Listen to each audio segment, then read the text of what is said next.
Bonjour à tous, chers téléspectateurs. Je suis le docteur Revati Ramaswamy de l'hôpital Apollo à Secunderabad. Parlons de cette opération très courante appelée hystérectomie ou ablation de l'utérus. Tout d'abord, j'aimerais partager l'hystérectomie devrait être le dernier recours dans l'esprit d'une femme. Elle doit avoir épuisé toutes les autres options pour ses problèmes de saignement, de fibromes ou de kystes ovariens avant d'envisager l'ablation de l'utérus.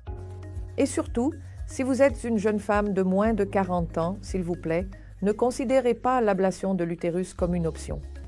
En réalité, cela ne devrait être envisagé qu'en tout dernier recours, lorsque plus aucune autre solution n'est possible. Pourquoi cela?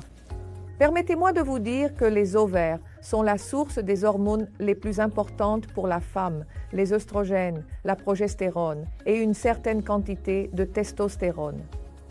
Et les ovaires cessent de fonctionner à la ménopause, qui survient généralement entre 46 et 55 ans.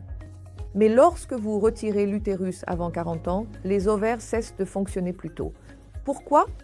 Parce que l'apport sanguin aux ovaires et celui à l'utérus sont entrelacés à certains endroits, et lorsque nous retirons l'utérus, nous compromettons l'irrigation sanguine des ovaires.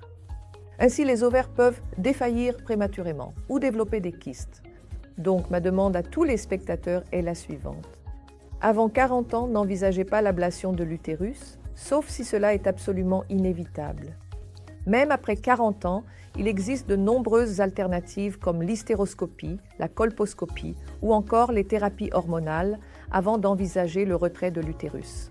Cela devrait être la toute dernière option à laquelle vous pensez. Lorsque le médecin affirme qu'il n'existe aucune alternative à part l'ablation de l'utérus, ce n'est qu'à ce moment-là qu'il faut envisager l'hystérectomie. Merci mes amis.